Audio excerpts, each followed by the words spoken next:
Hey everyone, in this video we're going to take a look at chapter 11 of book 3 from Eutropius' account of Hannibal in the Second Punic War. So what you want to remember is at this point in the Punic War we've already had Hannibal crossing into Italy. He's won a bunch of battles, and the biggest one by far that he just defeated the Romans in is the Battle of Cannae, right? So now after this point, after this battle, the Romans are spinning a little bit and everything seems pretty bleak, which is the point, right? And Eutropius is going to walk you through the Roman response and kind of what they do after getting defeated in this famous battle. So let's dive right in. You have post eam pugna, multae Italiae civitates, quae Romanis paruerant, se ad Hannibalem transtulerunt. So after this battle, or after the battle, right, eam pugna, meaning the Battle of Cannae, you have multae civitates, so many cities of Italy, Italiae. And it's not just any cities. You have a relative clause here. You have many cities which, right, quae, paruerant had obeyed, right? This verb takes a dative. You're really saying sort of like had given obedience to is sort of one way to think of it. So Romanis here is functioning as, who they had obeyed, right? Romanis, dative plural. So you're saying many cities of Italy, which you might say, or who, I guess, which probably works better. You're talking about cities. So which had obeyed the Romans, se ad Hannibalem transtulerant, they transferred themselves, right? Transtulerant, they gave themselves over. Se is the reflexive pronoun, right? So it's the direct object of transtulerant. They gave themselves or transferred themselves ad Hannibalem, to Hannibal. It means they switch sides. So what's happening here is when you read about Rome in the Roman Republic in the Second Punic War, I think oftentimes my students will get a vision of sort of this set block of all of Italy being Roman. And it's partly because you're usually looking at maps where we color code it and say, okay, whatever is red, like the map I gave you in the beginning of this video, everything that was red is Roman and everything that's purple is Carthaginian. It's not really like that. So a lot of these places are not necessarily Roman the way you're thinking of it. They're not Roman citizens.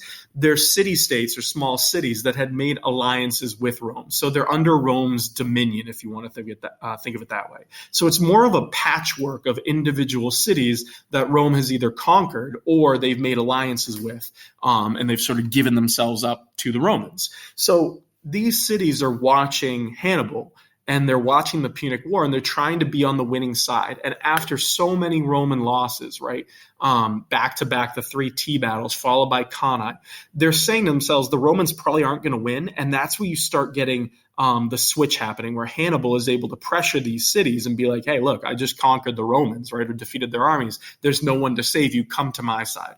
So you have this battle of sort of flipping towns back and forth and changing their allegiances between the Romans and the Carthaginians. That's what Eutropius is referencing here. So it is a pretty desperate spot. It's not totally desperate, but it's a pretty bleak spot for the Romans, right, which is Eutropius' point. He wants to emphasize the fact that Rome is in trouble, right?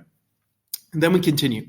You have Hannibal, Romanis obtulet, ut captivos redimerent, responsumque est a senatu eos cives non esse necessarios, quicum armati essent capi potuissent. So this is one long sentence, right, with a lot happening here. So you want to take it a piece at a time. Your subject is Hannibal. So Hannibal obtulet, he offered Romanis to the Romans. So he made an offer to the Romans is really what it's saying. Then you have this indirect command because we don't have a quote of what his offer was. And when you don't have a direct quote, you have to go with indirect statement. Here it's really a command because it's sort of a take it or leave it offer, right? It's kind of one way to interpret it. So he made this offer, right, that redimerent, that imperfect subjunctive, they might take back, kind of is one way to think of it, take back the captivos, right, the captives, meaning the few Roman soldiers that he had captured in the Battle of Cannae. So he made them an offer so that they might take these prisoners back. Then you have responsum est, right? So the que just means and, right, the enclitic, but responsum est is your verb, right? It's an impersonal verb phrase here. So in other words, there's no one responding. You just, in general, say it was responded, kind of is one way to do it. It's perfect tense, passive voice. You have the fourth principal part, responsum, and the present tense of esse, right, s. So you can say it was responded. When you have a passive verb, you're looking for an ablative of agent or means, right? In this case, you're probably expecting the ablative of agent, right? A person needs to make the response. So you're looking for the preposition a or ab, which we have here. It's a senatu. There's your ablative of agent. So it was responded by the Senate, right? Meaning the Roman Senate. That, again, you have a verb of speaking, the response part. You don't have a quote. This is indirect statement. So you're saying it was responded by the Senate that eos kiwes, those citizens, meaning the captives, non esse necessarios, they were not needed, right? It's kind of a way to do necessarios. They weren't necessary. They weren't needed. So in other words, Hannibal offers the prisoners back. The Romans say, no, they're not going to take them, right? We don't need these people. And they explain why, right? And it's the kiwes, qui, right? Who. Then you have this concessive cum clause, meaning you're going to translate cum probably as although, right? To make it kind of get the gist of it. So although essent, they were armati, and again, this is subjunctive because you have the cum clause here. So although they were armed, right? Armati, they were soldiers, they were armed. Patuissent is your pluperfect subjunctive, right? They had been able. Copy is your passive infinitive. It's the verb capere, right? Active. Copy is the passive form. Remember when you have third conjugation verbs, right? To make it passive, you just drop the ere, get rid of it entirely, and put a long I. So it doesn't mean to capture. It means to be captured. So if you put this all together, again, it's saying it was responded by the Senate that those citizens, right? They were not needed. Who, meaning the citizens who, although they were armed, were able to be captured, right? What does this mean? It's saying that these people are cowards, right? They had weapons and they chose to give up, right? They should have died is kind of the response. So there's interesting kind of politicking happening here. So Hannibal offers the prisoners, right? This is from a position of strength. So he knows that if the Romans accept these prisoners, it kind of makes them look bad, right? It's just a reminder that you lost the battle. It's also a trick on their morale. He's probably expecting that they might not take the prisoners. If they do take them, right, if the Romans do take the prisoners back, it really does make them look weak, right? They had to take these people back. It's like a humiliation tactic. If they don't, I mean, think of the message it sends where the Romans, they're looking at loved ones or family members and they're knowing that they're not going to take them back, right? That also sends kind of an interesting negative hit to the morale, you'd think. So for Hannibal, it's sort of a win either way, but he's probably expecting they would take him back, I guess. You would just imagine if you're offering prisoners, people will take them back. But he's kind of hoping that they do, or don't, it doesn't really matter. But if they do, it makes them look bad.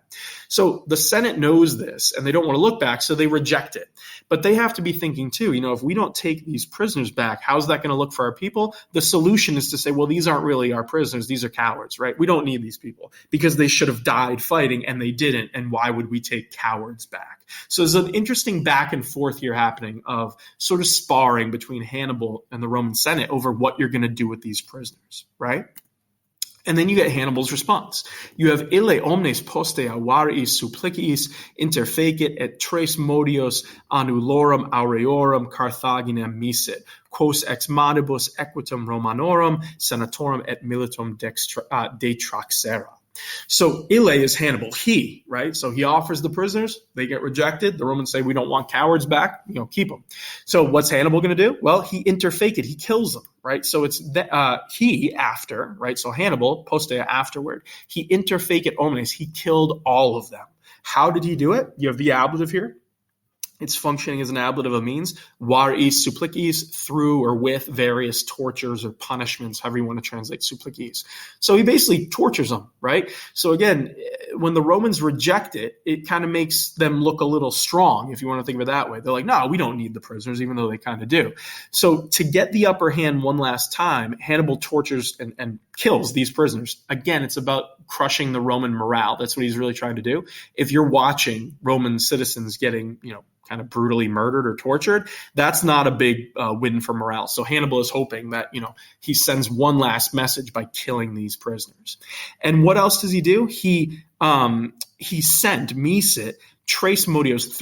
Modios is like a unit of measure. I think I've seen it most often translated here as like baskets, right? So 3 baskets, you might say, of gold rings, annulorum aureorum, right? These are the rings that upper class Romans would wear, almost like a signet ring. He sends them to Carthage, right? And there's a great scene, I think it's in Livy, so not in Eutropius, where the baskets get dumped out onto the Senate floor in Carthage. And you have to imagine the thousands of gold rings hitting the ground. It does send kind of a particular message, right? But he sent them back to Carthage, and they're the rings which, right, Quos is referring to the rings, which he had pulled off, detraxera, pluperfect tense at the end, he had pulled off from the hands, ex manibus, right, of the Roman cavalry, the Roman senators, and the Roman soldiers, okay? So he basically goes around cutting or pulling these rings off, and he wants the morale boost for the Carthaginians. Just like he wanted to take down Roman morale, he wants to boost Carthaginian morale. So he's trying to send them a message that, yes, we can win this war. The way he does it is by pulling all these rings off the fingers and using them sort of as like a symbol or a metaphor, I guess, whatever that would be. He sends them back to Carthage. It's not the value in the ring, so you don't want to get confused. He's not taking the gold for money. It's the shock value of hearing all these rings get dumped out on the Senate floor and realizing, wow, Hannibal has been doing a really good job in Italy. He just destroyed a really kind of upper-class Roman army. That's the message he's sending back. Okay, so he pulls off the rings and he sends them back. And it's the rings from all these senators and dead soldiers. Okay? Then we continue. You have interia in Hispania ubi frater Hannibalis Hasdrubal remanserat cum magno exercitu et ut eam totam afris subigeret a duobus Scipionibus Romanis ducibus vincetur. Okay? So interia means meanwhile. So if you step back, what Eutropius has done, his big theme is that the Romans can kind of overcome all obstacles. In the last section we just read, he showed you the very low point of the Romans, right? They lost Cannae, the prisoners are getting killed. Hannibal is kind of, playing mind games with them by taking the rings and, executing these prisoners in front of the Romans. But at the same time, he's showing you a little bit of Roman resolve. In the face of all this, they still reject their prisoners, right? Which kind of speaks to their strength, their mental fortitude. And now, even though everything looks really bleak, he's playing around with the timeline. He's going to shift the theater back to Spain, where the Romans were actually doing really good. So he's set the stage in Italy where things are going really, really wrong. And now he's going to build it back up and show you how things went well in Spain, and it all ties into his overall point of sort of the Romans overcoming any obstacle they run into. So that's what interia is doing here. It means like meanwhile, sort of back at the ranch, right, in another location. So in Hispania, in Spain, where the brother of Hannibal, right, Hasdrubal, he's the brother, we heard about him very early on, he remanserat, he had remained with a magno exercitu, with a great army, a large army. You have a purpose clause here, right? The ut clause. Why did he do it? So that he might subdue, right? Subigeret, or subjugate, you might say, it all, right? All of it, meaning all of Spain. Who's he going to do this for? Afris, for the Africans, meaning for the Carthaginians. So his job is to kind of subdue all these tribes of Spain. Again, it's sort of a similar problem. You have to imagine Spain is not one block. It's a bunch of individual tribes who may or may not have allied with the Carthaginians. Hasdrubal's, and remember, Spain is the power center for Hannibal and the Barcas, right, the Barca family. They need to keep it there. They're getting money from the silver mines, right? That's where their power is. So they have to keep it protected. And Hasdrubal's job was to kind of put down any rebellions and make sure he gets all of these Spanish tribes into the fold for the Carthaginians. So he had a pretty big army. Okay. The main verb here is vincetur. He is defeated. So Hasdrubal is defeated. And then we have, again, passive voice verb. You're looking for an ablative of agent. It's by the two Scipios, right? And they're Roman generals or Roman leaders, you might say. So the two Scipios, it's not Scipio Africanus, the famous one that you might remember, and we've kind of hinted at earlier in the narrative. It's the father, the one who engaged at the Battle of Ticinus, right? So it's him and his brother. These two Scipios have led the Roman army. You might remember they didn't go back to Italy. They kind of pushed forward into Spain. They're in Spain, and they're kind of leading the attack here. So you have a Roman army with very capable generals there, the Scipios, and they defeat Hasdrubal, which kind of makes sense, right? In a lot of ways, they were superior generals. Not to say Hasdrubal was bad, but the Scipios really are sort of the best Roman generals that they have at the time, leading a pretty good army. So the Romans win in Spain. Again, this is Eutropius kind of playing with the timeline here to emphasize that things are going a little bit better on this side of the world, right?